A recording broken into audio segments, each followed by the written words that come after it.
Three, two, one. Oh, no, don't worry. That was my Swanson's TV dinner in the microwave. Salisbury steak, by the way, if you're asking.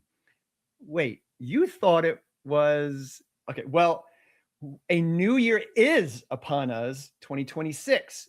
Wow. That means some 80s and 90s movies that have dates set in the future, like Blade Runner, Back to the Future, The Running Man, Escape from New York, The Terminator, RoboCop, and Johnny Mnemonic have come and gone. Well, we still have Bill and Ted's Excellent Adventure, right, dudes? Excellent. We're changing it up for this special event. No movies or TV shows to discuss. This is all about partying the night away, and we have a guest coming along. Channeling his own Dick Clark. Charlie, tell the revelers what to expect as we watch the giant mixtape drop from the sky.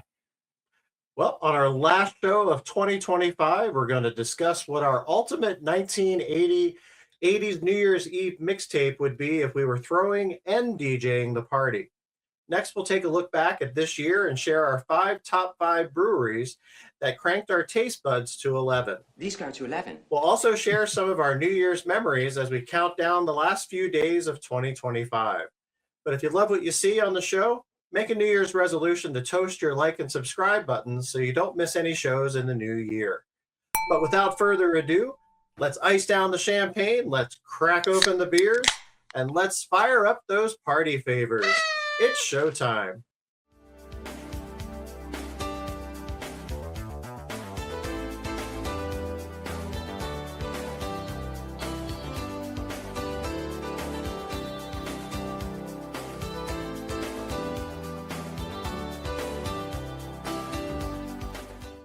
A little bit of an 80s culture kind of video to get people kind of, oh, all right, that's pretty cool. That was a bit of life back then.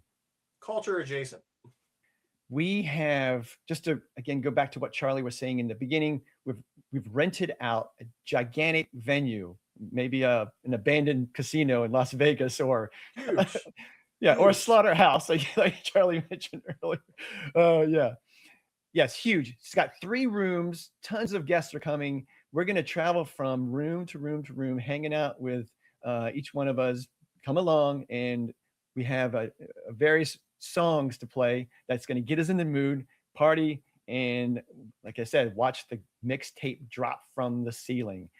But I think we're going to bring on our guest right now. What do you think, Charlie? Let's do it. We have to have our third DJ on board. So let's see who it might be. All right, let's see. Let's bring him out properly with his walkout song.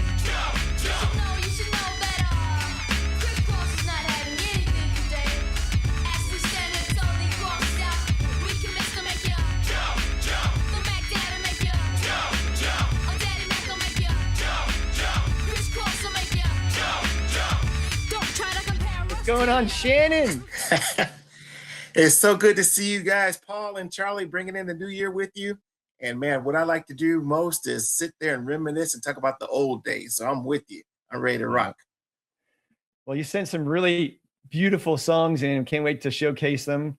So Shannon and I met in Defense Information School, which is the military school that you go to and learn about journalism, photography, videography, all those types of things. It was in Fort Meade, Maryland. So met him there, became immediate friends, and I moved from Maryland to California. He and I have gone hiking together and hung out in San Francisco and a bunch of other places together, and we've deployed together. So we've been tested on our stress levels together, right? Absolutely. And we've also had a chance to party. And one of my favorite memories about Denfos was it was at Fort Meade, Maryland, which is right in between DC and Baltimore. So I don't know if you remember those little road trips we would do. One time on one of the weekends, we went to one of those little clubs in Washington, DC, had 5 levels. It was an old building, and each level had different music. You had country, rock, R&B, hip hop. Every level had different music. And that was a nice, wonderful memory I won't forget. That was a blast. All right. Well, that's kind of what we're trying to create here right now, because you're going to gravitate where you want to go, and you're going to eventually run into people that you're like-minded with, and you're going to eventually find somebody to dance with, right? Absolutely. Let's just get right into this thing. We're going to, oh, wait a minute. We got to dress up, folks. You got to dress to impress. So how about this? Everybody jump into your either a Superman phone booth or your Bill and Ted's Circle K phone booth, if you will, and transform into how you're going to be dressed for the party. Meanwhile, we'll let the people watch the New Year's ball drop preparation, if you will, from 1985 to 1986. All right, we'll be back in a second. Remember, time's a wasting. Walt Disney World and Billy Bob segments recorded at an earlier date. Presentation at this time. There it is. You're looking at a New York tradition that's been going on for 79 years. It began back in 1904 and was only interrupted for 2 years during the Second World War. It's the New Year's Ball. Yes, and to take us into 1986, we have Kermit reporting from Times Square, Al Jarreau and the Manhattan Transfer at the Plaza, Sheila E. and Kool and the Gang celebrating at Disney World, Louise Mandrell and Exile living it up at Billy Bob's in Fort Worth. Thank you. Good evening. All right. Well, tonight we're really going to have a terrific New Year's Eve. And all you folks at home, get ready to boogie with us. Everybody, You guys are looking sharp. Oh, yeah. I think I found an issue with my my attire. I can't put this over my headphones. That'll cut your circulation off in about a half hour. Paul just fell off the show. This reminds me of my school days. So whose party is first? Enter my party.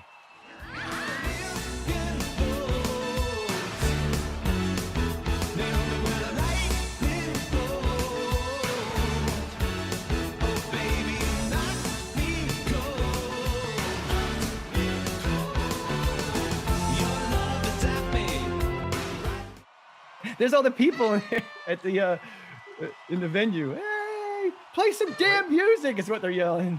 They're waiting for you. So everybody has their little drinks. My gin and juice is still being prepped. Is it possible I can run and get it? I got a little bit left right here, a little bit. If you gotta go, you gotta go. But you're gonna have to find us in the crowd, Shannon. Okay, I'll work on it. Yeah, keep an eye out, because I mean, I'm with my party hat I put on. Maybe you gotta scope the top. It'll be of the... easy to find you. There it is. It'll be tough. I mean, we are the hosts, and this is our venue, so you should be able to find 5 songs. You gotta be kidding me. How am I supposed to pick what kind of songs I want to listen to? Just my top 5, and I don't. This will probably ebb and flow. How many times you ask me? For some reason, Van Halen Jump popped in my head, and I said no. All Night Long, Lionel Richie, because Charlie just gave a shout out to Lionel Richie on the last show, or one of the last shows, because he's not dancing on the scene like the Satan. And, Billy Squier has an All Night Long song as well. Can't forget that. Ooh. Yeah, I think we Billy Squired ourselves out on the last show. Oh, I don't think so, but anyway. Nothing But a Good Time by Poison. There you go. That was a pretty good one. Yep. Pour Some Sugar on Me by Def Leppard. Such a good song, and that would get all the ladies going, and Sure. they love that song too. So that's what I was trying to do. I'm like, what do I want? Do I want to dance? Do I want to drink? Do I want to party? Do I want people to sing along? So that's how I picked all my songs. Footloose by Kenny Loggins. I Want to Dance with Somebody by Whitney Houston. And again, you might notice, folks, that I don't think anybody picked a slow dance song, which is, maybe we'll fix that, but I think We're Alone Now by Tiffany. Yeesh. Shopping mall music. Well, that's where she started, right? That's right. Rhythm Nation, Love Janet Jackson. Then you kind of look at and you watch the video, listen to the lyrics. It's it has a message to it. I'm like, baby, I wanted just a feel good sing along. Let's have a good time. So Pump Up the Jam by Technotronic. That was the part I said no to. And then You Spin Me Round by Dead or Alive. If you've seen the Jimmy Fallon and Paul Rudd.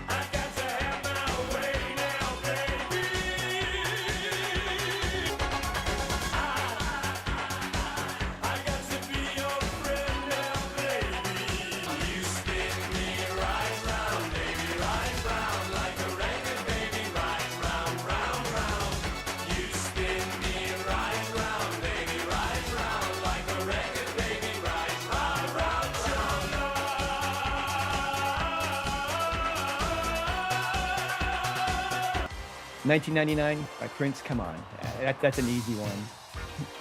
Deep dives, folks. What's what we're doing here? Deep dives. Girls Just Want to Have Fun by Cyndi Lauper. But we're gonna start off by this one. So listen to the condiments. Salt and Pepper. They formed in New York City in 1985. DJ Spinderella has one of the greatest DJ names out there. It is awesome. It's phenomenal. They're the first female rap group to sell 1 million plus records. Actually, I guess make $1 million off their records. And you just mentioned it, Charlie. Their second album, I had to love it. Assault. Get it? Assault with a Deadly Pepper. But they were such a double. But they should have had as sort of double entendre crude as they like to adopt their, sort of message. Why did they not have a condom ent album or something of that nature? That's where they missed the boat. Just saying.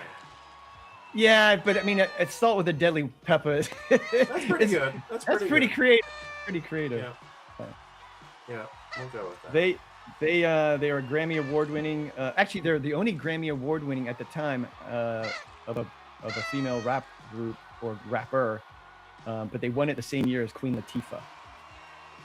They actually won an award for the best wearing of an 8-ball leather jacket, if I remember correctly. Yeah, because I think that jacket is in the Rock and Roll Hall of Fame. I believe it's so. I believe it is. I should have bought one. They had the big jacket, didn't they, Shannon? They did. They were popular with the cross colors. That was very popular then. Everything was Technicolor. They live in color. Yeah, it was. In living color. Maybe even fed the band, the group, the TLC, because they were super colorful as well. They were cross color too. So they met at Sears. What's funny about it is, Martin Lawrence eventually worked at the same place in Sears, and Shannon's eventual song coming up later this evening will be Kid and Play. He actually worked at Sears in the same place. Star Search. Right. I would set up Star Search right there with Ed McMahon.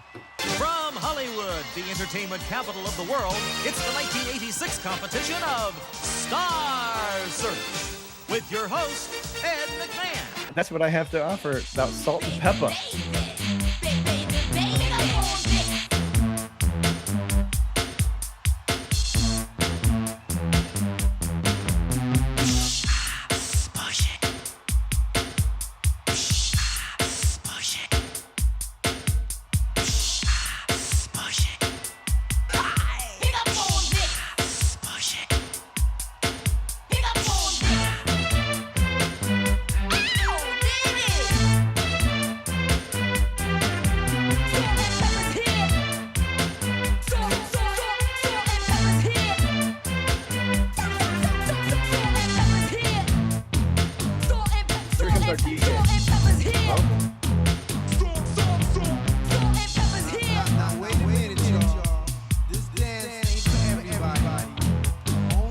sexy people. So all you fly mothers, get on out there and dance. Dance, I said. Salt and pepper's here and we're in effect. Want you to push it back. Who in my days? Oh yeah, that's the part that I just love, and it just gets everybody jamming. And it also, I love the fact that song actually tells you, get your ass on the dance floor. It reminds me of the Pasadena roller skating rink on a Friday night, just without all the cigarette smoke. Did you? Yeah. Oh my God. Yes. Oh my God. You just gave me tons of flashbacks. Did you go to the flea market now? Probably. Did you go roller skating, Shannon? Oh, but the roller skating, I mean, you would see them out there, and that's the ultimate roller skating song. Back in the day, it was so unusual to see ladies rapping and mixing and on the turntables, Wheels of Steel. So come all the way to recent days, it's kind of funny how people are kind of like, they can't believe that Paris Hilton is DJing, when in fact Spinderella did it 40 years ago. You know what I mean? So It's one other interesting fact about Salt and Pepper, that they had that shaved head thing. One side of the hair was shaved. Yeah. And that became like a trend, but it started off as an actual accident. That wasn't planned. She would they ran, something happened to the clippers. It was time to shoot this video, and they just went ahead and shaved it and made it kind of look as stylish as possible. Next thing you know, girls are going around with just half their hair flowing and half their hair gone. It was an accident. It was an accident. Somebody got fired from stylist. That's right. The stylist. Hey, then you just fake it and say, hey, we meant to do that. Next thing you know, it's a trend. There's your condiment thing. Maybe like a runaway Clipper song or something. There you go. Shannon with the deep dive. Very nice. Very nice. All right. There's a movie called Hair. You can see it's in Hair. It's with Chris Rock, and that's where that came from. There's a movie called Good Hair, as a matter of fact. That hook in the DJ is why I picked that song. The reason why I picked this next one is because it is ranked as one of the greatest sing-along songs. Yeah, Bon Jovi, 1983, formed in New Jersey. I thought this was funny. So Bon Jovi has a cousin named Tony Bon Jovi. At least that's how I pronounce it. His name is Bon Jovi, and his cousin's name's Tony Bangovi. Really? John Bon Jovi made a demo, and Billy Squier produced it. That's right. I thought, there you go. There's a Billy Squier's gonna be our new Kevin Bacon. Wait till I tell you about my New Year's resolution. And they made a song called "Living in Sin."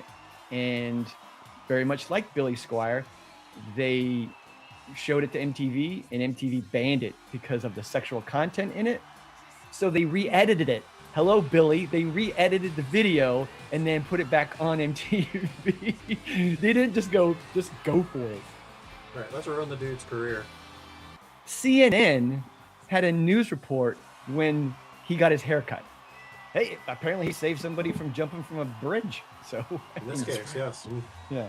That's right. All right. Living on a Prayer, MTV awarded it and again, we've made fun of this too, Shannon, the weird off-category awards that MTV gave out. The best stage performance. Okay. And it was #1 on VH1's 100 greatest of the 80s songs. So you can't go wrong, apparently. That's at every sporting event you're ever at. Everybody sings along and continues after the music has stopped. They go on another verse. All right, well, let's sing along. Here we go. Do it.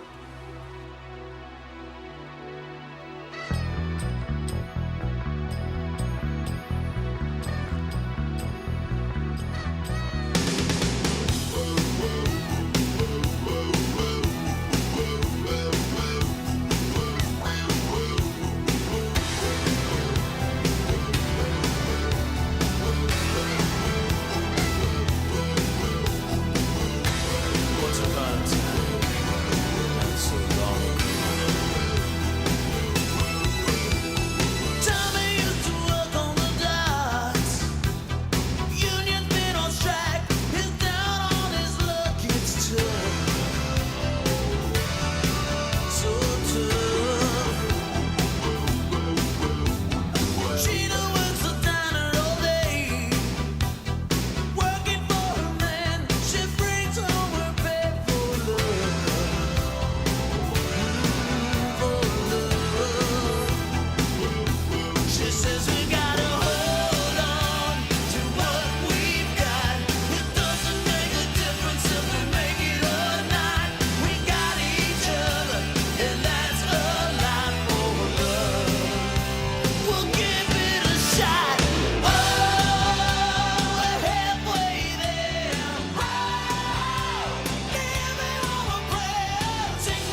And yeah, it even gives you suggestions like, hey, take my hand, and maybe you're singing to a girl and you're like, oh my gosh, here we go, now I'm gonna start dancing with a girl. Gina strikes me as the kind of girl, when she serves you a bowl of soup, she's got her thumb in it.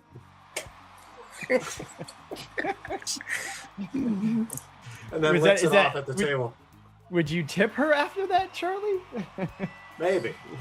Okay. It depends if I'm having dinner at 9 p.m. or 2 a.m. You know, there's always a variation there, depending on the diner. Okay, so this song I picked because it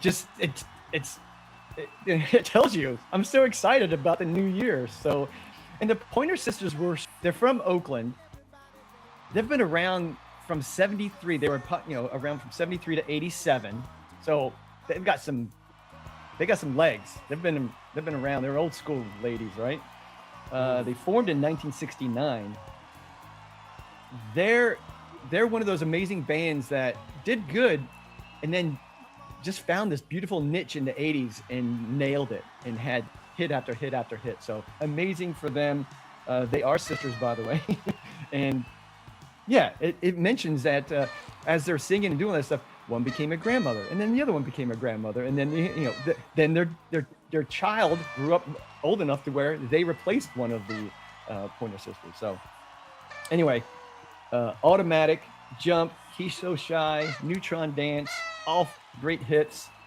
They've been on Give Me a Break. So I love those bands that kind of segue into a TV show, which I believe Shannon might have one of those coming up.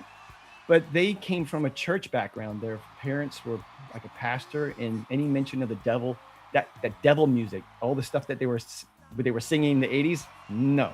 All right, well, obviously, Beverly Hills Cop features them on there. Again, one of those 80s soundtracks that just launched people's careers. I'm so excited.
I think I lost control, but I'm not sure I like it. I picked this next song because the beat, the rhythm is just so good. It's not necessarily a dance song, but there was a moment where, again, like a new wave age type of songs came out. Yeah, you can probably pull that off. You can dance like Aha, Take On Me. But what I loved about this band is they're a husband and wife duo, and with a gigantic. At one point, I think they had 7 people. It was like the DeBarge family. They had 7 people on their crew. She's a singer. He's a songwriter, musician, what have you. They were initially R&B, and they formed in Portland in 1979. What they did was they wrote this song, and it didn't go anywhere. I Can't Wait, until, oddly enough, it made its way over to Belgium, and a Dutch DJ then remixed it, and all of a sudden it picked up, momentum there, and it came back to the United States, and it started getting to the dance shows that that were starting to pop up all over during the 80s. Kind of like John Hughes, this guy, the husband, he would knock off 10 songs crazy fast. He wrote this song in 15 minutes. Look, quick little fact though, that DJ in Belgium that broke the band was DJ Impatient. That was the big irony of the whole thing. Oh, really? He couldn't wait. Not as cool as Spinderella, but good name. Anyway, yeah, this is I Can't Wait, which I think some people that maybe weren't up for previous songs might go, oh, let's go out on the dance floor for this.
And then my last one, again, you hear it come on, and immediately you just want to go dance. So Mike Cimbello, he was born in Pennsylvania.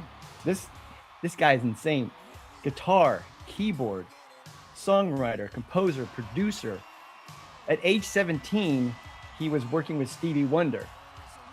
The thing about that was Stevie Wonder had no idea who he was working with.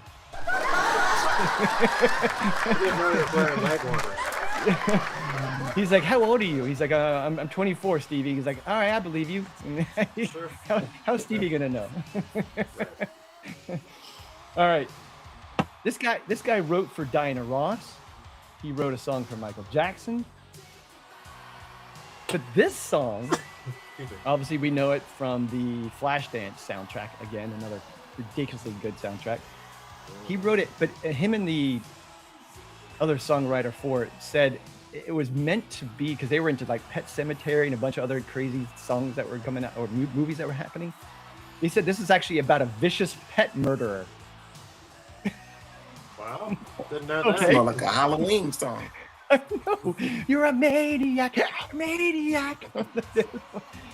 All right, so he actually is written for songs for Cocoon, which Charlie, honestly, is slowly becoming our movie because we're just getting older and older, right? You got Oh that my right. gosh. Independence Day, Gremlins, and Monster Squad. Here's Maniac.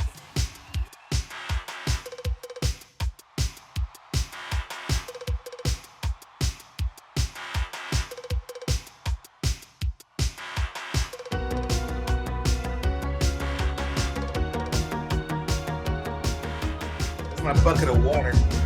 That's what you need. You got to have the chair and the bucket. Just a steel town girl on a Saturday night, looking for the fight of her life. In the real time world, no one sees her at all. They all say she's crazy, locking rhythms to the beat of her heart, changing moment into life. She has danced into the danger zone when the dancer becomes a dance. It can cut you like a knife if the gift becomes a fire. On the wire between will and what will be. She's a maniac. That lyric right there, I could have sworn he was saying on a wild beach or something. He's saying a wire between. I'm going, that's not what he's saying. It sounds like wild something. Anyway, I think eventually, Charlie, we need to have a 5 songs that you think you know the lyrics, but when you actually look them up, you go, what? That's what they're saying? Nah, that can't be right. Jet Airliner is the best song for that. Big old jet had a light on. No. So check this out, fellas, because there's remakes of this song, and this is what I think is one of the best ones. Oh man, that's cold. I'm a maniac on the floor, and I'm dancing like I've never danced before. Did you eat a lot of paint chips when you were a kid? Why? Chris Farley. Classic. That's good stuff. Well, there you go, folks.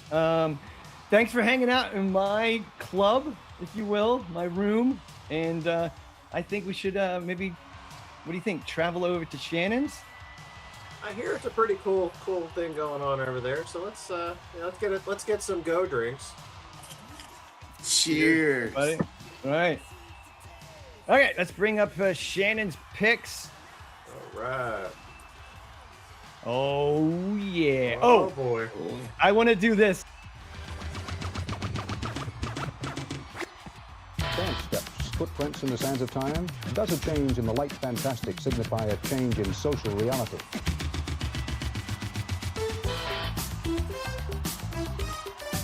And when they think of the mid-'80s, maybe what they'll remember is this. Breakdancing.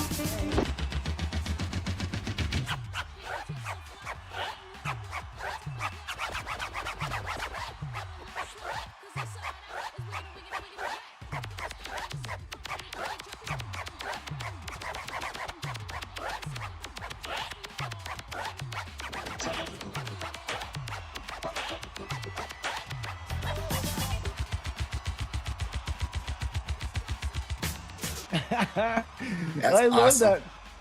I love breaking. What's that? Electric Boogaloo. I love that Electric movie. Boogaloo. Yeah. And there was another one. Is breaking wasn't the one that Beat Street? where they were was Beat Street. That's where they were tagging. They were tagging trains, right? Yeah. God, I love those movies. Well, I don't know if you've been watching the show, Shannon. I share actually. Damn it, Charlie. Charlie brought it out of me like a therapist, and I said, you know what? I did break dance in the 80s. I had a book and everything, and yeah, it was crazy. Piece of cardboard to spin around on. How many pairs? No. How many pairs of parachute pants did you own? No, I had parachute pants, not like MC Hammer, but I had parachute pants. But I didn't have any cardboard. It wouldn't fit in my room. Cardboard. All right. Okay. Oh man. People used to go behind the grocery stores and grab cardboard behind the grocery store. That was a rare commodity. Welcome to my floor. I hope you guys enjoy these selections. Woo! So just a minute ago, we were talking about misheard lyrics, and this is one song. It Takes Two, 1989 by Rob Bass and DJ Easy Rock. For like 30 years, I misunderstood this key lyric. I had no idea what they were saying. Oh. But there is a website called kissthisguy.com. What was that rock guitarist from the Jimi Hendrix 60s? Jimi Hendrix, because he's saying kiss this guy. Yeah. So Or stand next to your tire. Hey, there you go. All kind of misheard lyrics. So I had no idea what he was saying. I thought he was saying, "Don't smoke Buddha, can't stand sex." I'm like, why would somebody say he can't stand sex? That's what I think he says. Nope. He's saying can't stand cess, S-E-S-S, which is another word for Buddha or weed or marijuana. Oh. I had no idea. So this song, It Takes Two by Rob Bass and DJ Easy Rock, was selected by Spin Magazine in 1989 as the number one song of all time. And then in 2021, Rolling Stone selected it as 116th out of 500 greatest songs of all time. Yeah. It's got a good start, doesn't it? Absolutely. It's people on the dance floor. For the last 40 years, people getting on the dance floor listening to this. Right about now, you're about to be possessed by the sounds of MC Raw Face and DJ Easy Rock. Hit it.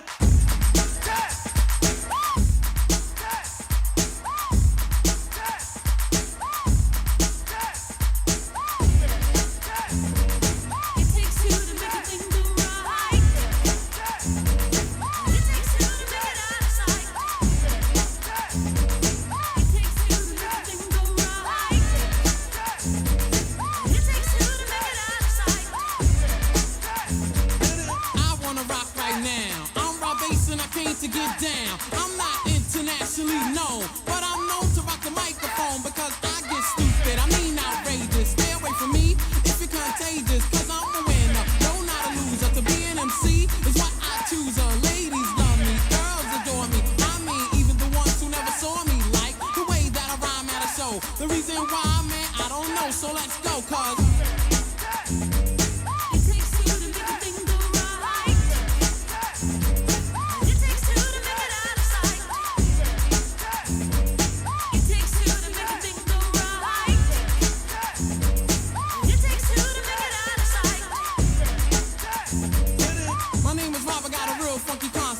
listen up, cause I'm gonna keep you in step. I got an idea that I wanna share. You don't like it, so what? I don't care. I'm number one, the uno, I like calm. Bring all the suckers, cause all of them I'll stomp. Won't neglect, but I will protect all of my followers, cause all I want is respect. I'm not a boxer, but the man who rocks ya. A slick brother that can easy out fox ya. Cause I'm Bob, the last name basis. And over mic, I'm known to be the freshest. So let's start, it shouldn't be too hard. I'm not a sucker, so I don't need a bodyguard. I won't fess, wear bulletproof vest. Buddha can't stand sex, yes.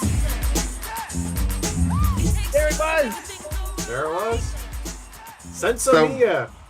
One of James Brown's biggest beefs was that songs like this and the whole host of them were made before they had the whole sampling laws. This is one of those songs he didn't get any credit or any money for. That guttural sound you hear in the background, that screaming back there, that's throughout the whole song. That's sample from James Brown. He got no money for it. Yes. Yeah. That was one of his biggest beefs. It moved, yeah. That was a gateway song. That was like Walk This Way when Run DMC and Aerosmith got together. It's like, all right, I'm feeling this. I'm feeling this. Yep. The cool thing about that song is if you were nowhere near the dance floor, it gave you that prelude. You got time. He's like, he starts off with that deep voice in the beginning, and you know, you're like, oh man, it's the song. You put your drink down, grab your girl, and you run out to the dance floor. All right, so DeBarge, Shannon. I loved it that you brought this up because I was, you know, I think I have a couple of DeBarge songs, and I've never actually looked into them. I wanted to know more about it. So what you got? We just looked at a couple of movie clips when we were doing the breakdance, and we showed Crush Groove and Beat It, Beat Street, Electric Boogaloo. Those were on the clips. Around that time, there was another movie out called The Last Dragon. Same time as those other movies, and DeBarge was on that soundtrack for The Last Dragon. They were a family, I think about 8 siblings, I believe. 8 siblings, all musically talented, good singers. In fact, some of them splintered off and were in another group. But this song, You Wear It Well, was kind of like more like a B-side song that was on the B-side of The Last Dragon hit, which was The Rhythm of the Night. The Rhythm of the Night was the song that was featured in the movie. But I like You Wear It Well because it's uplifting. It makes people feel good about themselves and how they look and how they feel. It was used in Facts of Life, which is a popular 80s TV show. It was also used in Miami Vice. Yeah. And this was the 3rd single off the album, Rhythm of the Night. They were like the Jets. Remember the Jets? Yes. Big family group. Yeah. And but yeah, I read that they're from DeBarge is from Michigan. Remember Who's Johnny? He said from Short Circuit. That's El DeBarge. That's right. That's El DeBarge. That's El DeBarge. He's one of the ones that made the biggest hit as a single, as a solo performer. But James must have been the good-looking one. He eloped with Janet Jackson. Wow. Absolutely. And the Jacksons were like, hell no. They were like, ain't happening, bro. But yeah, I wrote down that Last Dragon, which I've shared in the show, that I've loved that show. You got Shown Up, you know, exactly, the Shogun of Harlem. Yep, the Shogun of Harlem. The Shogun of Harlem. And you know, that's right. Who's the master? Yes, right. Shown Up. And that was Vanity, right? Vanity was in that. That's right. She was so hot, so hot. Always the connection. Apollonia, I don't know. It's a close call. Yeah, close call. It's a close call. They all knew Prince. Man. They were from that royal family. They've all had their pancakes at Prince's basketball. How about you and your friends? versus me and the revolution. And then they've been sampled so many times. So Tupac, Biggie, Mary J. Blige, Ashanti. All right, here's You Wear It Well by DeBarge.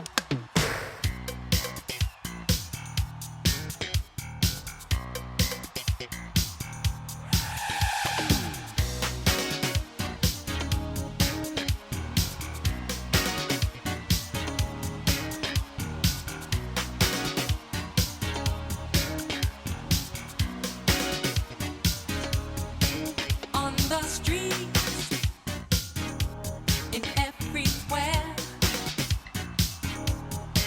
you're turning heads. You got that laissez-faire. You just smile, yeah, and walk on through.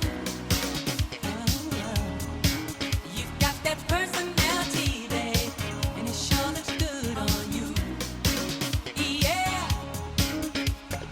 Not the ordinary. Anything you wear looks good on you. Especially nothing I can tell you. You haven't already heard of 500,000 times, but still I'd like to say you wear it well. You wear it well. You wear it well. Oh, you wear it well. You wear it well. You wear it well. I got it. When Shannon sent me these songs, I'm like, I see what he's trying to do here. That's Trying to right. go, hey, come on, girl. You Absolutely. wear it well. That beat can't be ignored. That's gonna make you move something. Absolutely. He's priming the pump. That's for sure. That's for sure. Yeah, you gotta give them what they want. That's right. All right, I'm excited for this one, Shannon. Oh my gosh. This is Can You Feel It from 1984 by the Fat Boys. This was weird back in the day because these guys were using their mouths to make music. They were using their mouths and they were rapping. Yeah, that was kind of common. But to use your mouth just to make the beatbox sound was unusual. And we thought it was just a fad. We just thought it was never going to last. I remember listening to my grandma and my uncle saying, "What is this trash on the radio? What's going on?" They kind of trashed it a little bit, but here we are. 40, 50 years later, hip hop is here to stay. We have people like Curtis Blow out there still making music. We have people like Dougie Fresh is out there still making music, and he was one of the first beatboxers. My preference, it's all a matter of preference. My preference is actually Darren Robinson, who called himself the Human Beatbox because of his range. So the Fat Boys were three guys. One of them weighing over 450 pounds. That was Darren Robinson. You had Prince Markie D, who passed away in 2021. And then you had Cool Rock Ski, who's currently out there in New York City. Some people say Dougie Fresh was the original Human Beatbox, but he was born in 66 and Robinson was born in 67, so they're kind of close. The Fat Boys were a great hip hop group. They didn't take themselves too seriously. If you check them out, there were lots of movies. They had fun. They had fun with it. Yeah. They were in Crush Groove, Night to the City, Disorderlies. They had fun, and in their movies and their commercials and their videos were all fun. They try to tie in music with the food and everything like that. In 2012, they came out with a pizza box to re-release one of their albums. Kind of tied in the pizza with the music. It came out with, like, instead of having the pizza in the box, it had the CDs. There's your condiments, Charlie. There you go. That's it. There you go. I found it. Were they not on a tour in Europe and they were told to eat? Exactly. So they were called the Fat Boys. So their promoter said, you need to put on some more weight. And unfortunately, all that extra weight led to some of their downfall because one of them died of a heart attack and one of them died of a weight-related disease, hypertension, that kind of thing like that. So it was a good thing and a bad thing. That's what they're known for. But I think they probably went too far in the wrong direction with that, unfortunately. They start off known as the Disco 3. Now, see if they kept that name, they'd been all right. They'd probably still be around. I will throw this at you though. I love this song too. Hold on. JJ Fat and we're here to rock. Rhymes like ours could never be stopped. See, it's three of us and I know we're fresh. Party rockers, non-stoppers, and our names are deaf. See, the J is for just, the other for jamming. The F is for fresh, A-N-D, deaf. Behind the turntables is DJ Train. Mixing and scratching is the name of the game. Now here's a little something about nosy people. It's not real hard, it's plain and simple. Baby D. Supersonic. Supersonic. Supersonic. Love them back in the day. And was Angie Stone in that group? Was that the one Angie Stone was in? Supersonic. I fell in with the trend of when the Fat Boys came out. I went, wow, look at this band. They're fun. Their MTV videos are funny, and they had a different sound. So I was into it, and obviously, a bunch of other people were too, because it launched their careers and they did really well at that time. This is who I believe most of the audience will remember what the Fat Boys were. They connected with the Beach Boys on this. I'm gonna wipe you out. I wanna see you in a bathing suit. I'd like to see you in New York.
So, I mean, it's such a fun video, and they actually make fun of themselves because they couldn't slam the volleyball, they couldn't surf, they couldn't lift weights, and right. So that came out in '87. That was pretty cool because in '86, Aerosmith and Run DMC did their thing. So the Fat Boys and Beach Boys say, "Hey, we can't let them have all the glory. We're gonna get a piece of that." So one year later, they come out with Wipeout. That's pretty cool. Yeah, and they got the Beach Boys to do all that. You gotta be kidding me. So, props to them for getting those old bastards out there and actually making it pretty fun. They were great tippers at Gina's Diner too. They didn't care that the thumb was in the soup. They're like, no, keep bringing it.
The man who's on the mic, grab it to a fresh beat. It's no other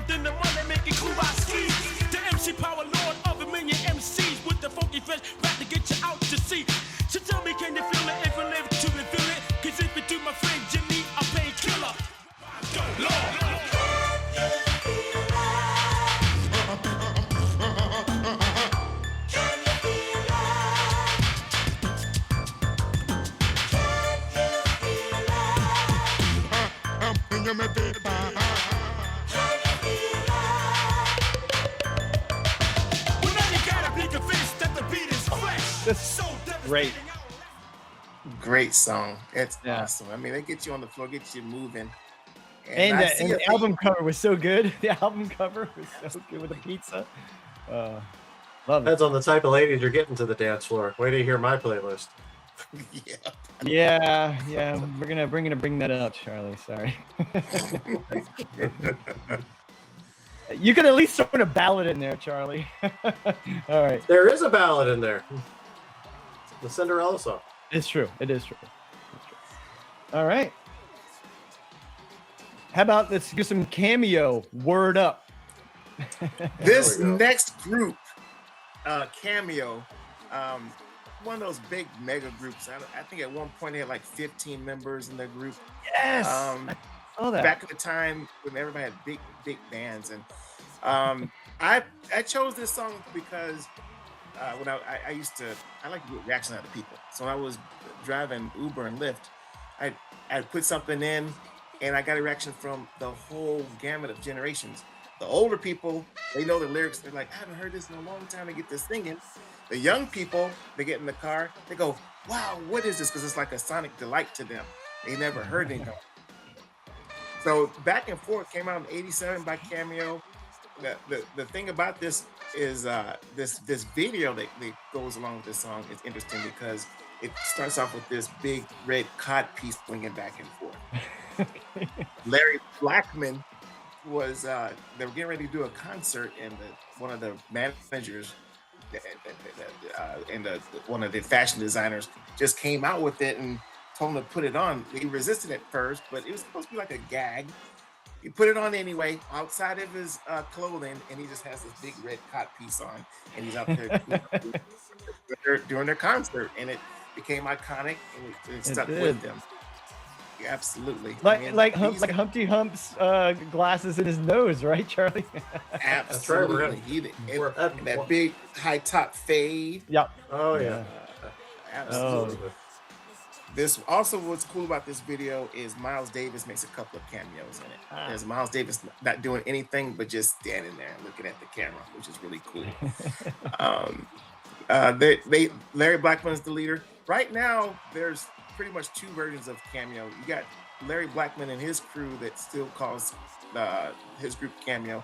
There's also another faction that are their original members, but they call themselves the Word Up Story. So you have members like Tommy Jenkins, Nathan Lieutenant, Arnett Lieutenant, and Gregory Johnson. They are original members of Cameo, but they split up, and now they perform as the Word Up Story. And then Larry Blackman has his crew, and they still perform to this day. Was it Oingo Boingo? It was a band that had a crazy amount of past members. Cameo, 32. That's more than Spinal Tap had in drummers. That's crazy. Yeah. It's a lot of folks, man. They didn't die though. That's like a corporation. Not sure about other people's vomit. So Larry Blackman, he's popular for almost every song they do. He's got that ow. Like Michael Jackson used to go Larry Blackman was ow. They Word Up is really, I mean, they've been around, but Word Up was really what made them a global sensation in '86. And like the Fat Boys, they didn't take themselves too seriously. They were a fun group. Their videos were kind of silly. They had a sense of humor. What do you mean you can't sing? Oh, man! George, you lost your voice. Who's gonna sing? Chunky. Chunky! You can do it.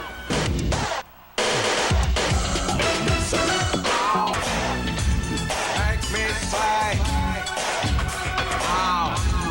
pushing forward, pushing. I hope you can hang. Let's spread cake on your body, and we'll do the wild thing. 'Cause your love makes me say, Yeah. Candy was great. Yeah. Word Up and Single Life. Those are some of the most sampled songs from like Tupac, Notorious B.I.G., N.W.A., Mariah Carey, and Beyonce. All right, Back and Forth, which I believe is another suggestion to get on the dance floor and dance back and forth.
like all about breaking up and getting back together again. Oh, okay. All right. Yeah. What, like in one night? I keep walking in on you with somebody else. This is bullshit. Oh, although, did you ever experience that? It's New Year's Eve and you run into couples who are just, what the hell's wrong with you? You guys saved this crap for tonight? You're going arguing back and forth? It was hilarious to see those couples. They got that alcohol talking. Next, we're gonna listen to "Ain't Gonna Hurt Nobody." I chose this one. It's originally made by this group called Brick. It's a soul and R&B group from the 70s. "Ain't Gonna Hurt Nobody" was made in 1977, but a new version of it was released by Kid and Play in 1991. And we gave you a pass on that. We gave you a pass on that because you're a guest. And I appreciate that because it's not exactly an 80s hit, but it kind of bridges all three decades, 70s, 80s, and 90s. So I appreciate you guys giving me a pass on that. Again, this is one of those songs, well, both of them, the Brick version and the Kid and Play version, is one of those songs that gets a big reaction out of just about every generation gets in the car. Kids are like, man, what is that sound and what's that music? And Kid and Play, Da Brat, In Vogue, they've all sampled it. And this was In Vogue. In Vogue is hot. Nice ladies. Nice ladies. Yes, they were. Nice ladies. Kid and Play did an album called Face the Nation in 91, and that song was featured in the movie House Party 2. One of my favorite, because you have all kind of comedians in House Party 2 and musicians. Martin Lawrence? Martin Lawrence? Martin Lawrence. Yeah, Martin Lawrence is in there you go. Yes, absolutely. Hey, you got cameos here, Kid and Play's here. Yeah, right? Right, exactly, with the high top fade. You're right. Yeah. I think Larry Blackman has a beat by about 3 inches. Yeah, absolutely. Some other words, because you guys have heard Snoop Dogg go dizzle and dazzle and dizzle and all that kind of thing. Well, Brick kind of started that with Daz and Duzik and MC Hammer, De La Soul, Outkast, and EWA. They all keep Brick's legacy alive by sampling their music. All right, here's Brick. Ain't Gonna Hurt Nobody, which is a great song when you're all together on a beautiful night. Because you don't want any violence, you don't want any bad stuff happening. You want to be all friends. Here we go.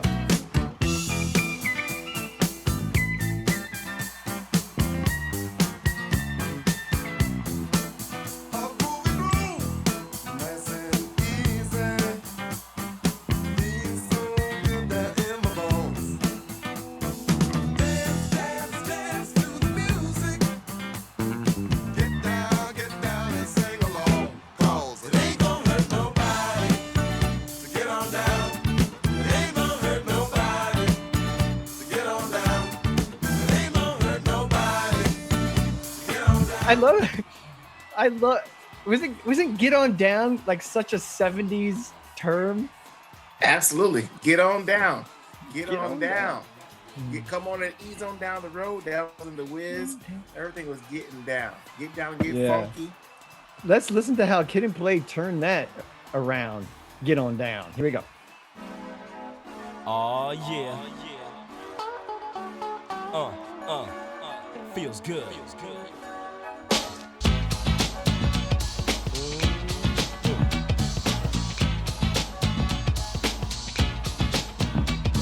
The time has come to enjoy myself. I've left my problems up on the shelf. The workday's over and I got it made. Like Johnny Kemp said, I just got paid and I'm ready to mingle. Young man, single and free, ready to get busy. Down to party, hardy and have a good time. All I need is a partner in crime. Call up the homies and hope they might say they're down to paint the town red tonight. Look in the closet and pull out the hype gear. Hook up the high top fade and I'm out of here. To a disco or a party of some kind. Hope that I would find myself a good time. Before I'm through and the night is done, man, I'm gonna have fun. Ain't gonna hurt nobody. We're just dancing, y'all. Ain't gonna hurt nobody. Out there on the floor. I'd probably pull a hamstring. Can I say, I just want to say a couple more things. We mentioned Martin Lawrence from House Party 2. I don't want to fail to mention two other iconic comedians that were in that movie. They passed, John Witherspoon and Robin Harris. Those guys were amazing comedians. I just That's pretty cool that he threw the fade in. I fade in. I will throw this at you, Shannon. I was watching a video and Kid and Play come out. They came out and did this dance routine where they touched their feet. Yeah, locked their feet, and then they had insane stamina and abilities that people were going, no one can match these guys on the stage with their dancing at the time. And guess what? They still can do it in their 50s. Nobody can match their dancing until Paul sprung on the scene. That's right. Pop and lock, baby. Pop and lock Paul. That's what they used to call me. Pop and lock Paul. Well, I appreciate you guys taking the time to spend a few minutes in my room listening to my music. I mean, I hope you enjoyed it, and I'm looking forward to hearing what Charlie has in store for us on his floor. I want a beer. Beer. We should get some road beers, huh? Yeah. Yeah, we should get some road beers. No alcohol? This place sucks. I can't take this much longer. I gotta have a beer. Brilliant. Yes. All right. My first beer that I've already finished when we were in my little venue is Crooked Lane. Okay. Camp Pendleton Pills. Nice. So a little ode to the Marines out of Camp Pendleton. Thank you for your service. Anyone who's watching this who served as a Marine. You're still a Marine. You're not a former. I think you're a former Marine. You're never a ex-Marine. All right. They're out of Auburn, California. This is a West Coast Pilsner, which I love the Pilsner style across the board. Czech, German, what have you, West Coast, New Zealand, all these types of things. This is a 5% beer, and that's pretty much about it. So wonderful beer. Well, one of my beers that unfortunately is in the rearview mirror is the Firestone Wookie Jack.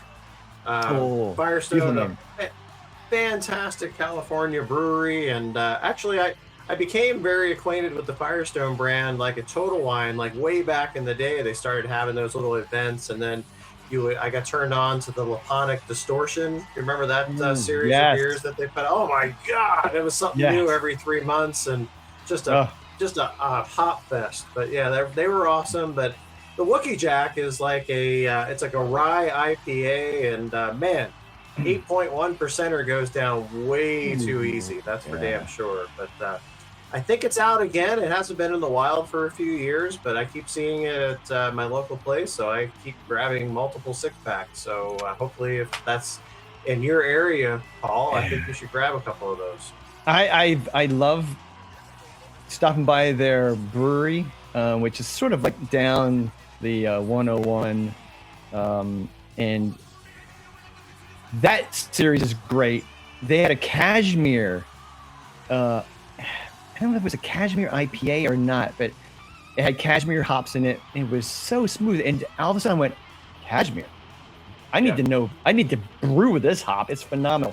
And they make an Oktoberfest beer during the Oktoberfest time frame that blew my mind on my last podcast about beer. It just changed my whole view of like, wait a minute, this is how it could taste. The oak in it was just gorgeous. So yeah, Oktoberfest is probably one of my favorite seasonal. Or the Sukabas that they make. Remember those the one single bottle, the Sukaba and the Abacus oh my God, just classics, and they age amazingly if you can actually hold on to them that long. This is Charlie as a baby New Year. Here we go. That's hilarious. That's awesome. I think Shannon was there too. That's awesome. All right. That's awesome. That's some funny shit. All right. And Shannon, what you got? What do you got? I have gin and juice. I'm sticking with the gin and juice this time, guys. I have Gordon's gin, which it's kind of hard to beat that that's old school. It's 1769 is when they made Gordon's gin. And then mix it with a little bit of Tropicana orange juice. I hope you guys enjoyed the gin and juice Snoop Dogg Bowl on the 28th between Fresno State and Miami. I'm assuming you're rooting for Fresno State. I'm absolutely rooting for. Well, I rooted for Fresno State. Absolutely. I have to go back and see what the results were. Okay, let me ask you this, Shannon, because gin and juice. Obviously, the gin you can get variations, and you just go to a liquor store and you can get gin. I've had gin before, but the juice part is so vague. What's like the typical, and what's like? Can I bring Sunny D?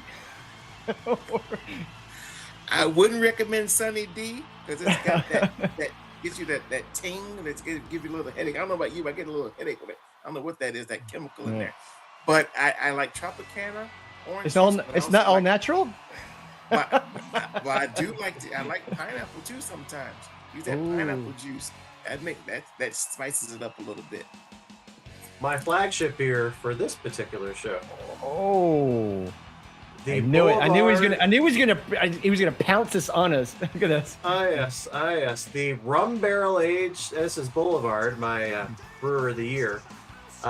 The rum barrel aged pecan pie imperial brown. Wow.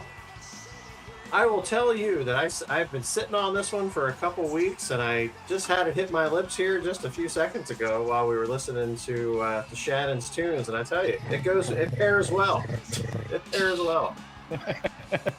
Nice. It's a little boozy on the lips when you first put it through, but you can really you can taste the rum on the back end. I mean, again, the barrel aged aspect of it is certainly present there in the front and the back end. All right. But here's the deal. So Shannon and I are walking around, and maybe we lost you, Charlie, and we start telling people, "Have you seen Charlie?" And some people are like, "Charlie, who's Charlie again?" I'm like, "Charlie is the one guy walking around with a black T-shirt and a bottle." That's right. That's right. Oh, yeah. He stands out. He's over there. Hey, there's Charlie. Standing out. That's right. That's right. Walking towards the DJ booth so I can get my my songs in rotation. That's for sure. But that is a 12-ouncer. This is the 12-ouncer. This weighs in at a robust 13.5 ABV. So this would be the heaviest one of the boulevards that I've talked about this year. So 13.5er is nothing to shake a stick at. That's for sure. So my next beer that I'm enjoying right now, and this is my dedication to Shannon, that it's peaked in the 90s. This is a dedication or poking him in the ribs with a stick. No, I think he and I we peaked in the 90s. Well, maybe not peaked. Maybe that's why I like reminiscing about it so much. Maybe that's right. It's true. Yeah, that makes sense. We do focus a lot on the 80s, folks, but the 90s will creep in every now and then, and we were older then, obviously more. Yeah. I was going to say mature, but not mature. No, hell no. All right. This is a collaboration between Movement Brewery and Altamont, which I've featured on the show. Movement is out of Rancho Cordova. Altamont is out of Livermore. Again, peaked in the 90s. This is an IPA. What kind of an IPA? Charlie usually asks. Well, this is, check it out, collabing with our 90s bros from Movement Brewing. This Fly IPA is loaded with a hot blend of 586, which whenever you see a number, it is a new hop being introduced into the industry. They haven't come up with a cool name yet, so they typically go with a number. Mosaic, which is massively popular. It tastes amazing, but it smells like sweaty socks to me. Yeah. Idaho 7 Cryo. Again, whenever you see Cryo, it is a frozen version of a hop. So it has more oomph to it. You don't have to use as much. It's pretty powerful. And then Simcoe Cryo, which helps reduce the vegetal matter that you typically get when you brew beer. 6.2%. Very nice, very nice. They ought to call the 586 the electric boogaloo hop. Just send them in a suggestion. That might catch on. That might catch on. I can see something like that. Well, before we go any further, though, I did while we're talking beers, did want to throw out my top 5 of the year again. Just a little pay a little homage out there to the ones that some of these made the show, some didn't. But if I had to lay out my top 5 of 2025, Weldworks, number 5. I know we took in a couple of good ones from them. I mean, they always have a variety of flavor profiles, some fruity, some on the imperial stout side, just depending on which one you're getting.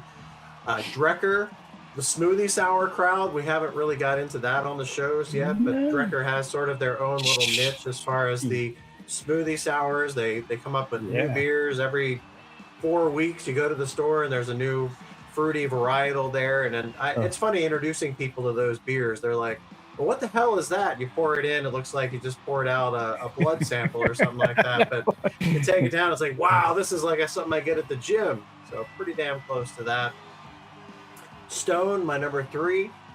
They used to be my number 1. Thankfully, they still have their Point Loma location in San Diego, which has a lot of the sort of in-house beers that don't get distribution. I mean, the one I always think about is Chocovesa, which my bulldog is named after, but also it's Roof is right. But a Mexican chocolate type of a profile there. But again, they just have tons of good beers, and I know we should talk them because they sold out to Sapporo, so I get that for you beer aficionados, purists, I would say purists. I say founders, the steady diet of the KBSs, the Kentucky Breakfast Stouts that come out every quarter. I mean, the original always exists, then always there's the different things like the hazelnut fudge or the Mackinac fudge. The Mackinac. I still think that's a top 2. Oh my God. I could just sit there and just swish it around in my mouth like mouthwash and just say, I'm just going to leave this in my mouth for about a minute just to kind Charlie, of enjoy that flavor. You smell so good, but you're talking to me. Yeah. Oh my gosh, you smell like a chocolate bar. Well, you smell like Willy Wonka, for God's sakes. Right. I'm just full of beer right now. But again, the creme de la creme of this year, and really the last few, is the continuing perfection of the imperial stouts or quads that the at Boulevard from Kansas City puts out. So Shannon, knowing you for many years, I know you're not a big beer drinker per se, but meeting Charlie, he has an exceptional taste for high ABV yet layered flavor profiles that just knock your socks off. What's great about it is maybe you're not into beer that much, and you're like, oh, I can have just one. All you need is one with Charlie. Oh yeah, you're good. And you're good, but he's picking beers that are so difficult to make. And maybe in 2026, folks, this is what I'm going to challenge myself. I'm going to make a beer based off of Charlie's interest, recipe, input, all that stuff. So stay tuned. But yeah, beautiful picks. Yeah, trust me, I know. It's going to be a lot of work is what it's going to be. Yeah. I don't drink that much beer, but I know that one that he had kind of piqued my interest because I do have a sweet tooth. That pecan one. I mean, if I had to just choose one out of the selection he had, it'd have to be that Boulevard. That's right. That's right. 5, 4, 3. Where's Charlie? Oh my gosh. Yeah, absolutely crazy. So one of our show New Year's resolutions is we are, as people who follow the show from the beginning, we've got a lot of the AI art and things like that we post on Facebook and the socials and stuff, just to kind of enhance the show. So we've been sort of playing around in the background with creating some shirts, some merch, things like that. We had a thing we were talking about, Shannon, if you saw episode 9 where we did Hellraiser. So while we were talking about the show, I said, they're such a good foursome. What would they look like in a rock band? So ultimately we discussed that on the show. This was actually the AI generated thing of what the Cenobites would look like from Hellraiser, as far as if they were in a band. So as we're developing our merch, I said, a Cenobites tour shirt would be fantastic. So right now I'm waiting for my initial original version of this. So this is the front of the shirt, and then this is the back. Yeah. So we have the Cenobites 7 Circle of Hell tour with all of the. So keep an eye out for that. If you live in any of these cities listed above, Hades, Cleveland, Baltimore, or Las Vegas, keep an eye out for the Cenobites tour. And but we will introduce a merch page in the new year if you guys want to get involved with any of the AI art. Beautiful. We can do shirts, mugs, anything like that. So just let us know if there's an interest out there, and we will make that happen. We promise you that. Charlie, Cool isn't some of those places the same thing? I was kidding. Kind of, sort of. Are you talking about Cleveland, or are you talking about Baltimore? You asked me to do my breweries, so I got to let me do my breweries. Right. Hold on a second. That's right. All right. That's right. My 5. Okay, and this is weird because Charlie seems to latch on to particular breweries because obviously they push out certain series and he just loves it. I'm way different. I'm all over the place. I'm more about styles and not necessarily about a particular brewery. So here's my take on what you featured on the show so far. And good Lord, we just started in August, so it's not like we have a lot. So those are the breweries that I plucked from the show that I would consider me getting super excited about heading to those locations and having more of their beers. I went on and I said, all right, well, let me look up the top breweries who are making certain styles that are around the nation that have a connection to our show. So Charlie, in Las Vegas, there's a brewery called Big Dog's Brewing Company. Do you know that place? Yep, used to have one right up the street from work, and they had all their originals there featured as well. So yep, good solid place. They in 2025 won gold for their Belgian-style strong specialty ale called Just Friends. Very nice. Very nice. Yeah, I like a good smoke beer. Yeah, but that it's vague, right? Like, well, what kind of smoke beer and what kind of ABV? And obviously, you do more research into it, and you get the. But anyway, all right. You ready to? Hey, Shannon, you want to go over to Charlie's place? Because I mean, I'm absolutely ready. Let's get it. It sounds crazy over there, but I want to introduce Charlie's place this way. I want to rock.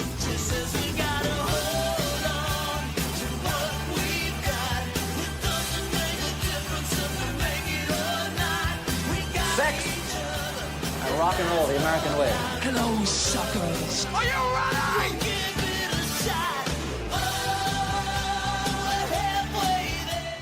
It's my song that I picked. That's right. That's right. But it had a couple of cool bands in that you saw. There you go. I figured we'd have to at least throw that at you, Charlie, because you're going to probably knock the crap out of us right now. Which is weird because I was like, should Charlie go last? Usually everyone kind of winds down, gets kind of, hey, if the ball's about to drop, let's do some slow songs. No. Folks, the party is about to get ramped up 2,000 levels. Yeah, this is more of the playlist that you're listening to at 1:30. The ball's already dropped. I mean, everybody's 2 or 3 drinks advanced into their evening. And it's funny. I thought about this for the last 2 weeks when we decided this theme for the show. I'm thinking to myself, over the years, what kind of New Year's Eve parties have I been to that I had a great time? And I thought about, again, back to the parents' basement. There was a New Year's Eve party we threw in 89 and also in 90 that were just absolute ragers. But if you've ever been to any of my parties, you're certainly going to hear kicks in there at some point, which is just, not only the greatest band out of Baltimore, but the greatest band ever. So with just a quick, again, the Reader's Digest version of Kicks, formed in Hagerstown, Maryland. They became popular in Baltimore in the early 80s. Hammerjacks was really their home concert hall, and that's where I saw them, God, a dozen times. Underage most of the time back in the 80s, but you can still kind of slip by. If you had a ticket, you could kind of slip by the people so they wouldn't give you a bunch of crap. But yeah, just really just tons of. We haven't even featured him on the show as of yet. But I thought about, of all the albums they had, what's the best song that just kind of starts you from 0 and gets you to 60 as fast as you can. Mighty Mouth off of the Cool Kids album, their second one, which really kind of sucked, honestly. The record company was trying to make them a little more poppy, and then they kind of pushed back a little bit and had a few songs that were memorable. So this is the first song on the second side for the old school LP people out there. But let's hear what Mighty Mouth has to offer, and we'll kick this party off the right way. Don't bring a beer in this place, man. It's gonna get crazy. It's gonna get ugly.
It's a jammer. It's a jammer. That drum beat is infectious. Right Oh yeah, Jimmy Chocolate Chalfant, kicking out the rhythm from the drum section. Absolutely. Cheers to Jimmy Chocolate.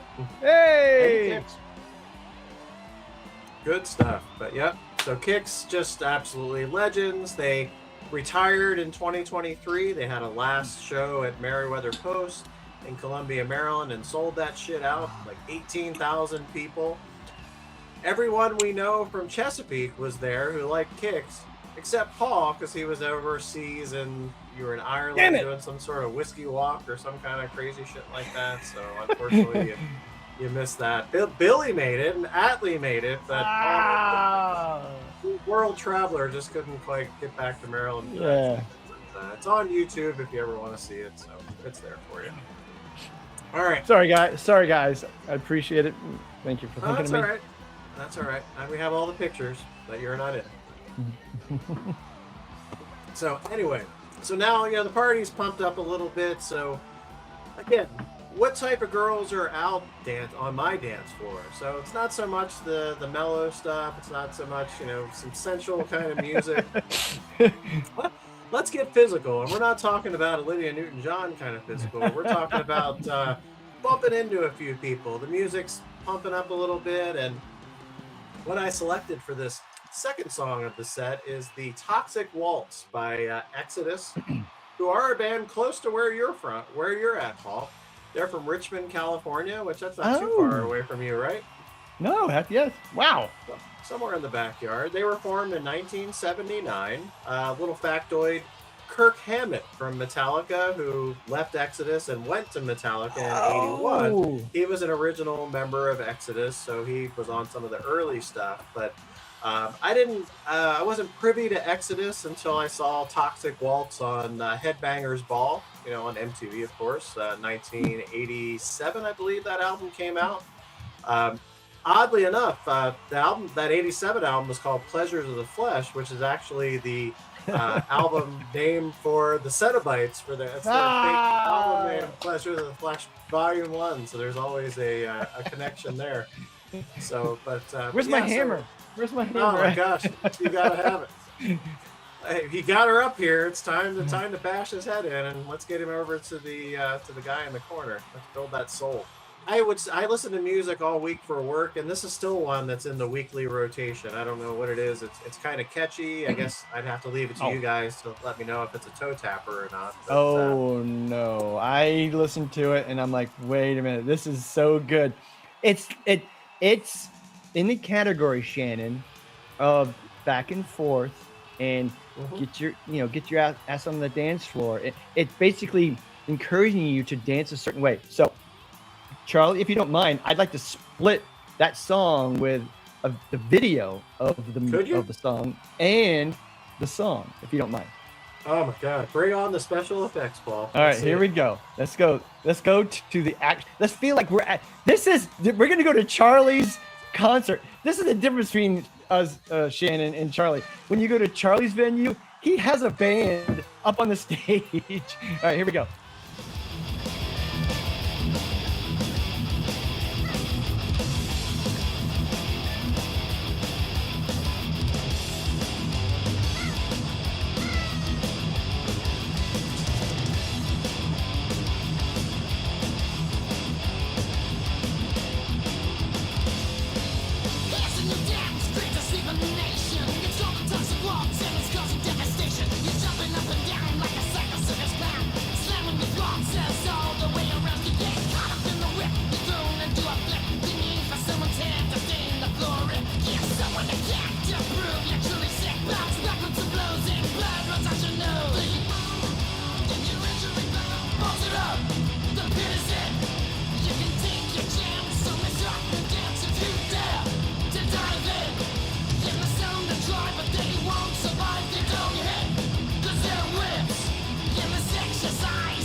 You're just getting to the good part. No, don't worry. I'm going to do it.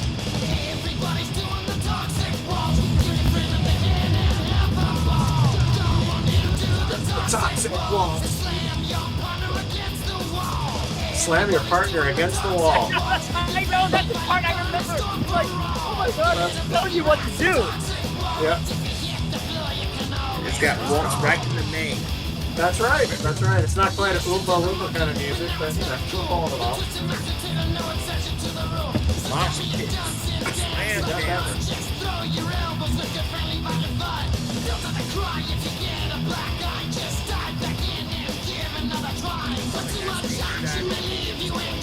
Yeah. Oh yeah.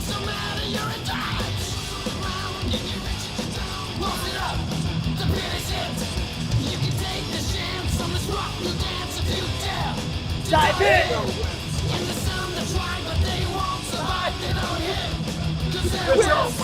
They're whipped! Oh, yeah! That's great. Oh, God. That's so good. Yeah, you know you're in the right place if that is what you're looking for and you go into Charlie's venue. You're like, oh, honey? Or maybe, hi, I know we just kind of met tonight. Do you mind if I just, she's like, okay, go. And then you just launch into this pile of people and then you're never seen again. No. It does happen. It's funny you say that as we go into the next song from Anthrax, which sort of the same genre, sort of, kind of, but it's funny you say that.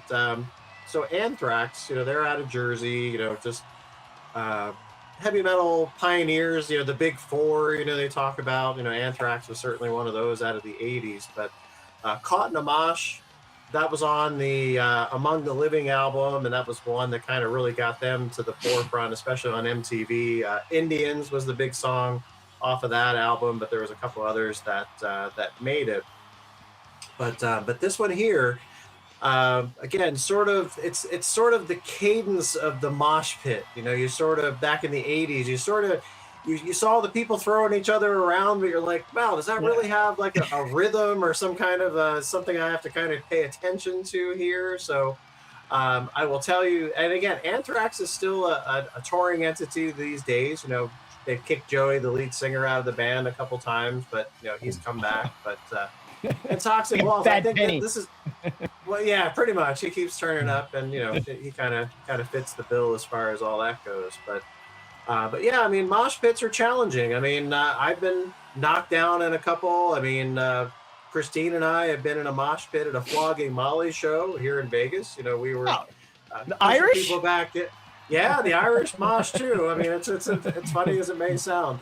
It was actually Christine was getting ready to go in to get some orthopedic surgery a week before, and we were in a mosh pit, and she's like, well, they're gonna fix me anyway, so what the hell? You know, it's just like a bunch of people in the head and stuff like that. So that's kind of people that hang out in my party at New Year's Eve. So that's kind of what I was getting at. All the right. whole thing. Charlie, did you crowd surf also?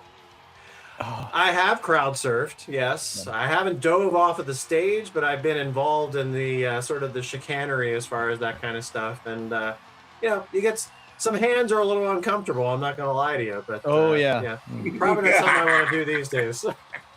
That's for sure. All right. So, Shannon, I know we all went in on we did 3 deposits for our venue. I still believe Charlie probably should pay more because people are going to get hurt in Charlie's venue versus ours. Oh, he needs insurance for sure. We need insurance for this. Exactly. We've torn the urinals out by now. And look, there's a star again. Anthrax, like the star behind Shannon and Slayer and Rush and don't tell the PMRC. So this is the 3rd time we've had a hip hop rock match. That's right. We've already talked about we talked about Run DMC and Aerosmith. We talked about who was that? Fat Boys and the Beach Boys. In this case, we got Anthrax and Ice-T and Public Enemy. I'm the man. Yeah. Yep, I'm the man. All right. Oh no, that was that wasn't I'm the man. That was their own rap thing, and then they did the which song was that then, Shannon? I'm blanking on it right now. It was Bring the Noise. That's right, Bring the Noise. Bring the Noise. Yeah, because Anthrax did their own rap thing, I'm the Man, and then Bring the Noise came shortly after that. So yeah, sorry about that. And then Ice-T even made his own rock group, Body Count. Body Count, yep. Yeah, Top Killer. They took a little shit for that one. Yes, sir. So. Hey, wasn't DeBarge in? Never mind. Right. DeBarge was not part of this. Right. Well, and Ice-T later in his acting career ends up as a policeman, so kind of a roundabout kind of thing. Well, and Snoop Dogg is cooking with freaking Martha Stewart, for God's sake. All right. Good Lord, what does the world come to? All right, here is Caught in a Mosh, Anthrax. Do it.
Hey, Charlie, can you explain what's up with the album, by the way? The Among the Living. What's going on with that album cover? So the whole thing with that was, do you remember the Walk-In dude? The guy, I think it was Poltergeist, or it was one of the paranormal films from the 80s. It was sort of that religious-looking guy that kind of went from, so they talked about him as the Walk-In dude being Satan. So if you look at the cover of the album, he pulls the hat off and he's got some little horns there. So that's you go to the other, dancing in general, you're going to get a workout, but I feel like the people come out of Charlie's venue like, holy crap, oh my God. So they sweated through their pants for sure. Yeah, they burned off all their calories and all their sweat from the alcohol they drank. They're like, So funny you say that. Quick story. Back in 1990, when Anthrax changed singers, they picked John Bush to replace Joey Belladonna at that time. So they were doing like these practice shows, and I won tickets off of 97 Underground, local Annapolis station in Maryland. And it was in a little theater up in Philadelphia, and I couldn't find anybody to go to the show. So I called the radio station. I said, hey, say on the radio that I need somebody to go to the show. So picked this dude up in Pasadena. He grabbed the big bottle of Seagram 7. Not a great choice, but anyway, another story. But we get up to the show, and he charges down into the mosh pit, and I don't see this dude until the end of the show. So he comes out, and he's got a bloody eye. I mean, he's cut. He's got the black eye. I mean, I think his ear was half hanging off. I mean, the poor guy had a rough time down there. But again, I think he got caught in the mosh. And it's definitely a real thing. I've been knocked on my ass at a Jimmy's Chicken Shack show in Pasadena. Remember Network? Daytona's used to be down on Fort Smallwood Road. Yeah, got knocked on my ass there in the 90s. Good Lord. Yeah, but anyway, don't get caught in a mosh if you're over 50, though. That's a key, no. Key. Or if you're 125 pounds. Right. So now let's take it down. You wanted a ballad. Okay, hold on, Charlie. Hold on. Can we end with the ballad, and then do you really want to end with Overkill? Seriously? So, interestingly enough, after I compiled my list, again, we do our AI art sometimes on Cheat GPT, and I said, after we did this, I said, what's like an ultimate New Year's Eve playlist? And this was a song, the Motorhead song that Paul's trying to up in the playlist here.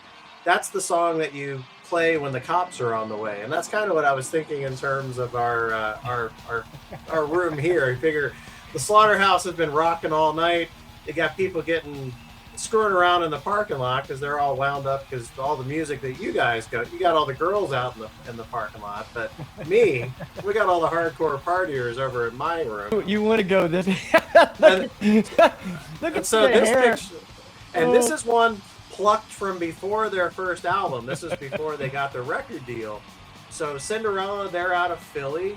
Bon Jovi actually led the way for these guys. So lean back into your song there.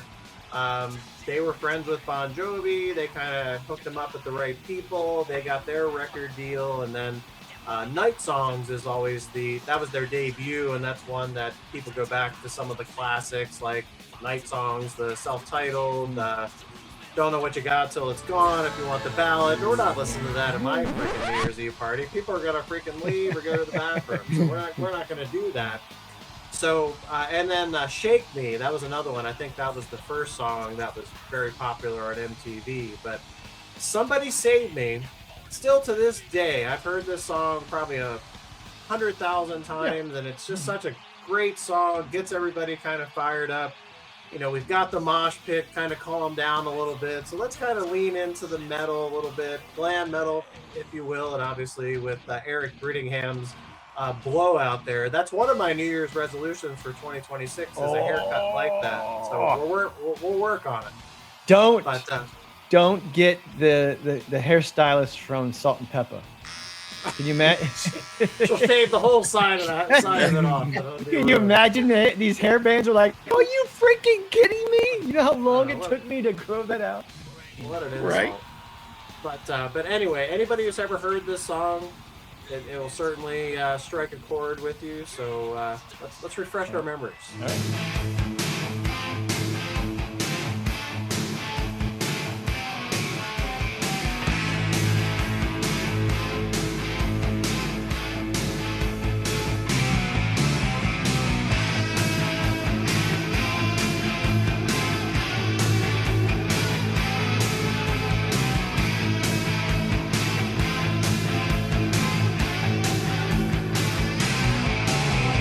When I was a young boy,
dodge lyrics, man. Oh, It's sort of like pick the lyrics out of a hat and then just place them in some sort of a rhyming scheme and then just kind of work it from there. Yeah. Right. We're not playing the bars in here, but just come on in. Yeah. You probably heard this song in the radio Yeah. maybe in the 80s at some point. They're talking about losing their jobs and having cancer. Come on in. Yeah. It's funny, the longer I looked at this picture, I realized that two of the guys that actually were on that Night Songs album are not in this picture. So that's kind of weird. I have to figure out who these guys were because Jeff LaBarre was the lead guitarist, and I don't see him in this picture, and he's an RIP. And then Eric, the drummer, actually, I don't think that's the same dude either. But anyway, that's my own fault for the deep dive picture. But last song, The Cops Are Coming. Some of those people that were in Paul's room that said, we had a pretty cool night coming up to this. We were grooving with Paul. He's dressed nice, and then we went and hang with Shanon a little bit. He's kind of teaching us a little bit of what's going on with Fat Boys and the bars. Some shit we've never heard before. But this shit is way too loud, so I think we're just going to call 911 on Charlie, and I think this party's over. Is this our venue? Is it a gigantic one story, or like Shanon mentioned earlier, is it a multiple story where the top level is and it's like, what the hell? It's shaking the foundation. It's coming down on us. So you know what? Call the police. This is ridiculous. The cops are on the way. We see the sirens off in the distance, so we've got like 3 minutes. So we could either run, or we could listen out to one of the best jams from Motorhead against one of my favorite albums from back in the day. And this one kind of leans 79, 80, Paul. I'll own up to this. There was a version of the single that was in 1980, or I wouldn't have included it because, we have a very strict policy as far as that. But this was created in 1980. But anyway, if you're not a Motorhead fan, become one. I mean, if you're into this genre of music, you gotta look. I will give you a pass because he's wearing sort of a U.S. Cavalry emblem on his hat. I believe that's a skull. You're looking there at Las Vegas at the moment. But yeah, I was getting U.S. equally excited. They'll have fireworks at midnight. So very nice. Awesome, love it, bro. Let's rock out to Overkill to close out the night, everyone. And let's get ready to run.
What a unique voice, that guy. God, I gotta say, I could listen to that song going through the Texas Panhandle, just back to back to back on a loop.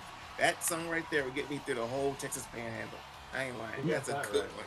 Yeah, if you're, like you said, a Uber, Lyft driver, truck driver, and you're going, man, I'm dozing off.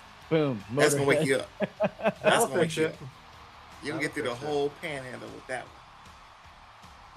Shanon just added to our justification, folks. Charlie, look, put our ultimate mixtape playlist on your phone and play it because it's gonna give you. It's gonna. At least half of it's gonna. Yeah, no, there are. Yeah, like you said in one show, you're like, look, it's a mixtape, folks. There's some weird ones in there.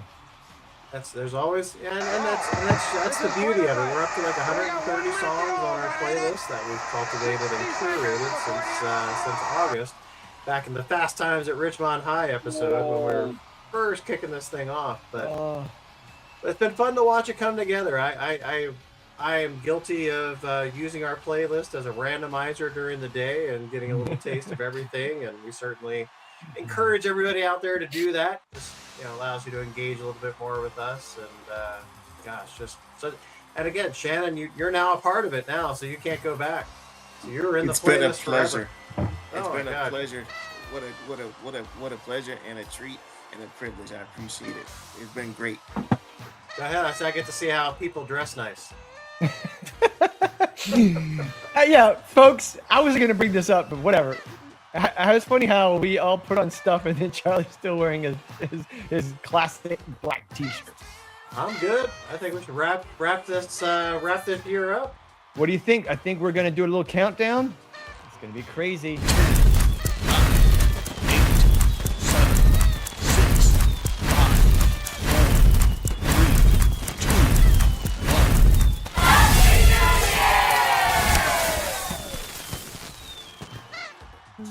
All right, Happy New Year! Woo! Hey, cheers, everybody. Old acquaintance we forgot and never bought to Love you guys. Should old acquaintance be This is Old Lang Syne, Slade, mixed with. Not quite right. No, but I want you to guess what comes up right after this. We'll take a cup of kindness yet for the sake of old Lang Syne. Sing it. For old Lang Syne, my dear. For old Lang Syne. We'll take a cup of kindness yet for the sake of old Lang Syne. Here we go, Charlie.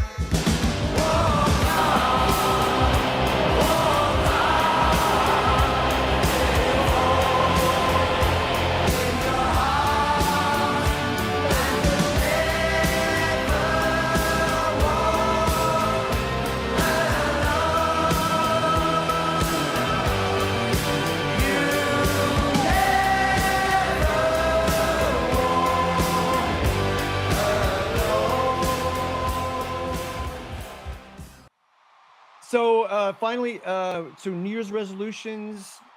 At my age, stop doing bad stuff is my constant New Year's resolution.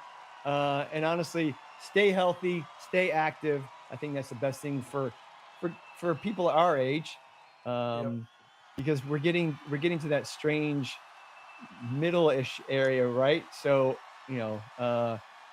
take time to really appreciate your parents if they're still around, and try to come together and enjoy each other's company, make memories if you can, travel, stay active. That's a fact. And it's funny you say that. My resolution for 2026, as far as keep moving, is I am going to learn the entire dance routine from Billy Squier, Rock Me Tonight, and we will include that on a future show once I can get the choreography and the appropriate rip-off tank tops that I can try to execute that. So that's one of my resolutions, along with beatboxing an entire show. I'm going to see if I can pull that off. I can't even do it. We'll see how that shakes out. All right, Shannon. Sounds good to me. Any particular thoughts of 2026? You hit the highlights. Make sure to make good memories with family and friends. You mentioned earlier Jimi Hendrix, and this is Jimi Hendrix playing.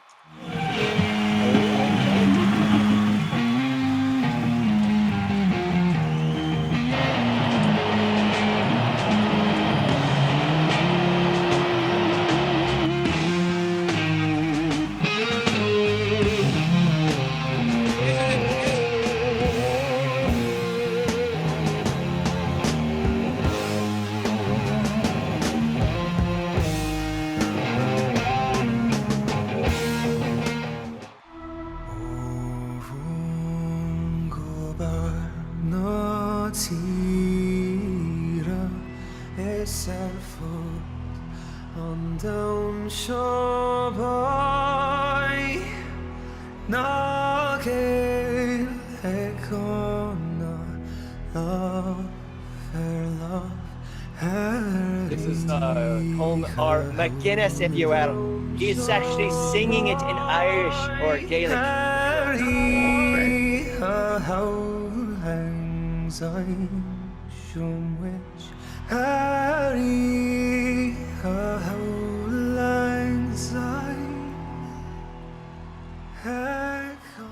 I'm thinking next year's show we do a top 10 funniest segments of the podcast. Maybe we'll poll the audience. We have come a long way since show number 1, Charlie. Way back in August. That's it. Well, one clear resolution is to throw away these TV dinners that I bought in the 1980s. They do not have the shelf life of a Twinkie. All right. Happy New Year, everyone. See you on the other side. Yeah, we truly Happy New appreciate Year. Absolutely. We truly appreciate your ongoing support of the show. It's been fun to watch everything kind of tie together and build over the course of the year. And we hope this will kick off what we hope will be sort of a long-standing tradition of kick-ass, totally radical mixtape podcast holiday shows. But we'll have an entire year on tap of deep dives and hot takes about your favorite 80s and 90s nostalgia. So please come join us on the journey and have a happy new year. See you in 2026. All right. See you later, folks. And keep dancing. Thanks, Shannon. Cut loose.